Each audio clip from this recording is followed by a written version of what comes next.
Hey everyone, and welcome to Developer Team. My name is Jonathan Cottrell, and in today's episode, we're going to be talking about why effective simulation is important to developers.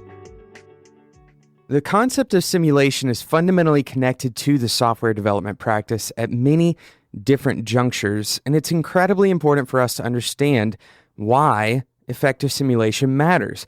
In today's episode, we'll discuss why effective simulation is important and give a few defining characteristics of good simulation. This episode is a little bit more kind of heady than our normal episode may be, but hopefully you will find some value in it and stick through it with me. Today's episode is sponsored by Refactor.U. Refactor.U is a 10-week JavaScript training boot camp. We will talk more about what Refactor.U has to offer specifically to Developer T listeners later on in today's episode. But first, let's discuss why simulation is important to developers.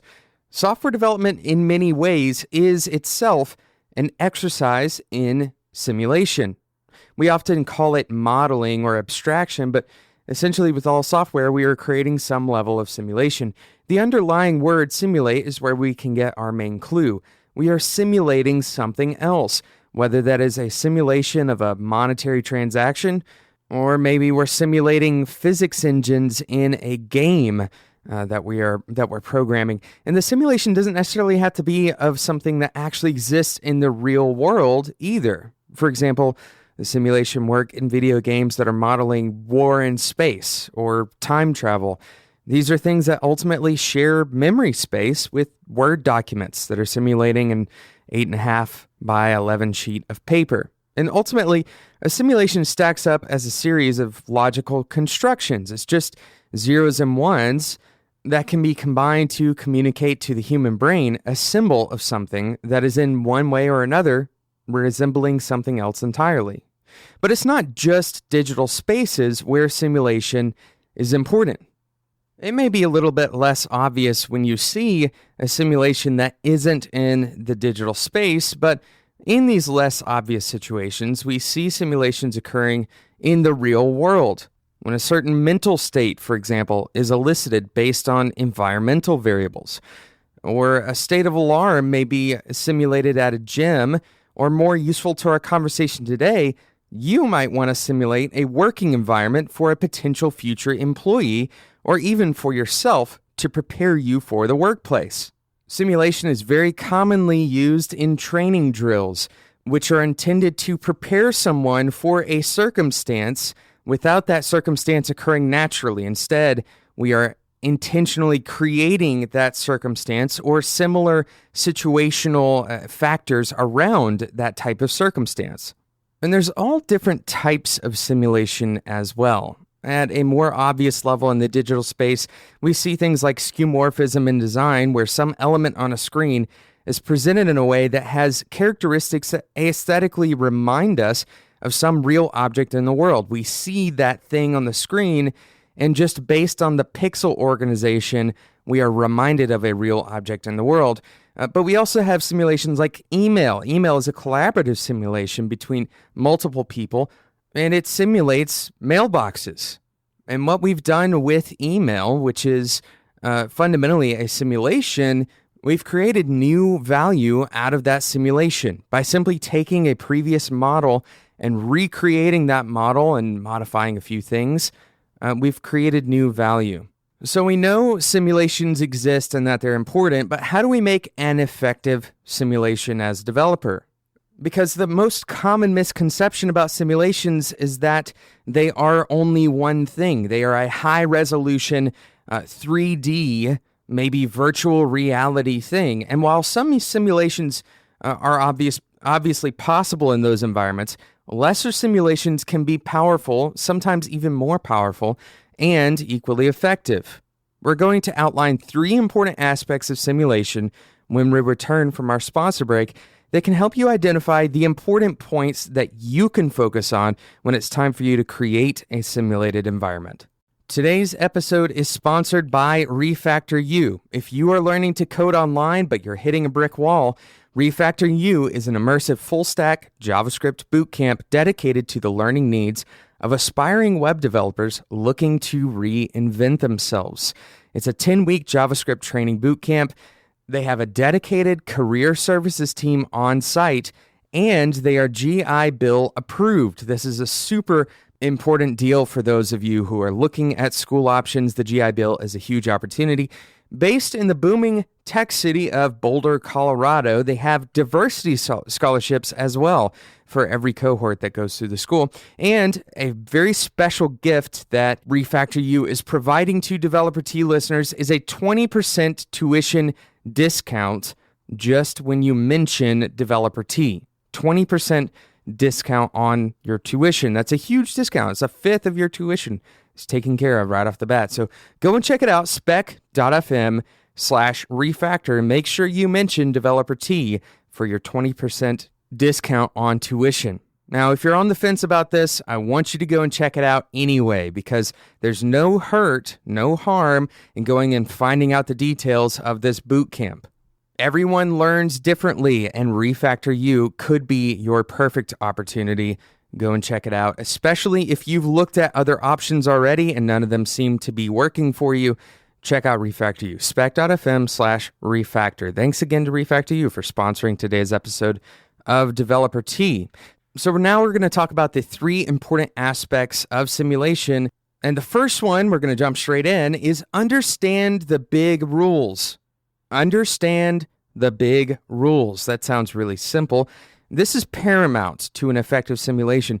Simulations create parameters, and the actors in a simulator must abide by those parameters. The actor could be you, or it could be another digital entity that you've set up, for example.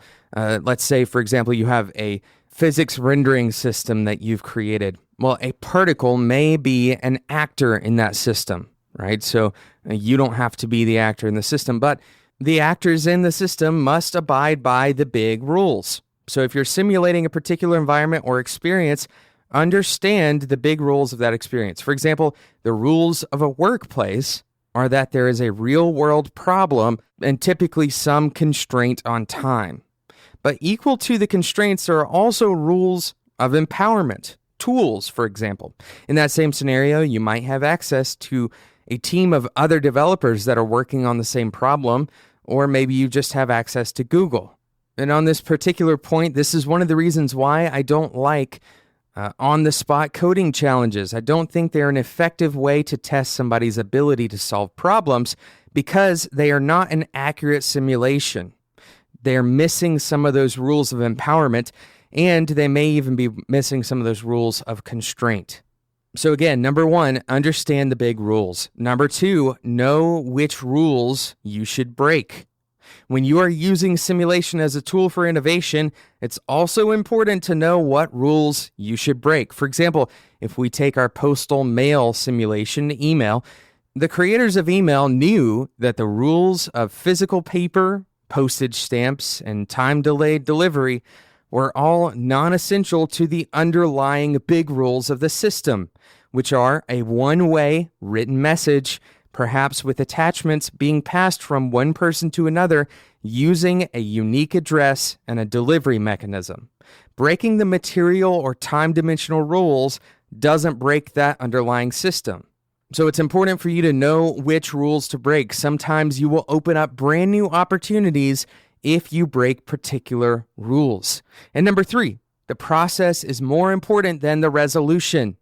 The process is more important than the resolution. When we say resolution here, we're talking about resolution of the simulation, the level of detail in that simulation. When you are simulating something for a human to experience, it is far more important for the simulation to have accurate process and steps than it is to have high resolution details in the system.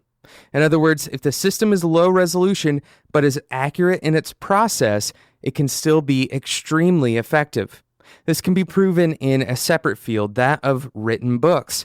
The resolution of a novel is relatively low, right? We have to imagine everything that is happening based on the words we're reading. If we compare it to the sensory experience of, for example, a movie, a 3D movie in the theaters, huge screens, a book remains one of the foremost ways of telling stories. This can be attributed to the fact that a book does not necessarily need high resolution to tell a good story. In the same way, a very high production value in a movie may be technically impressive, but the intention was to simulate a story. And the production value is high, but the story is poorly written, well, the simulation becomes relatively ineffective, and the resolution does little to nothing to save that.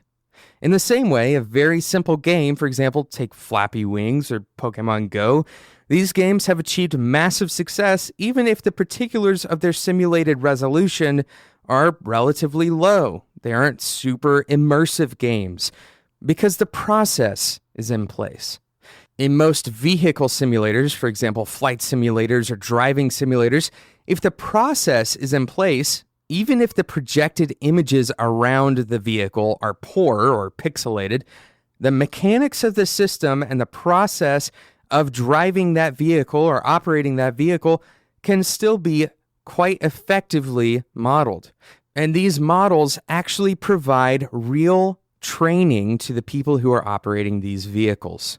So running back through the 3 important aspects of simulation, number 1, understand the big rules. Number 2, know which rules to break. And finally, number 3, the process is more important than the resolution.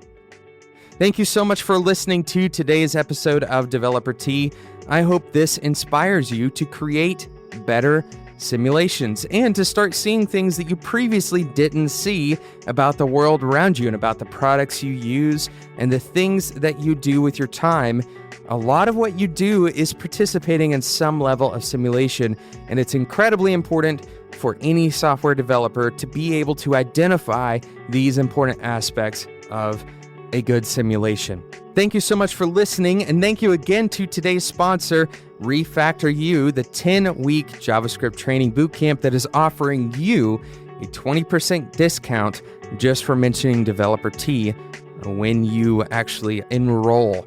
Go and check it out, spec.fm/refactor. Thanks again to Refactor U for sponsoring Developer Tea. And until next time, enjoy your tea.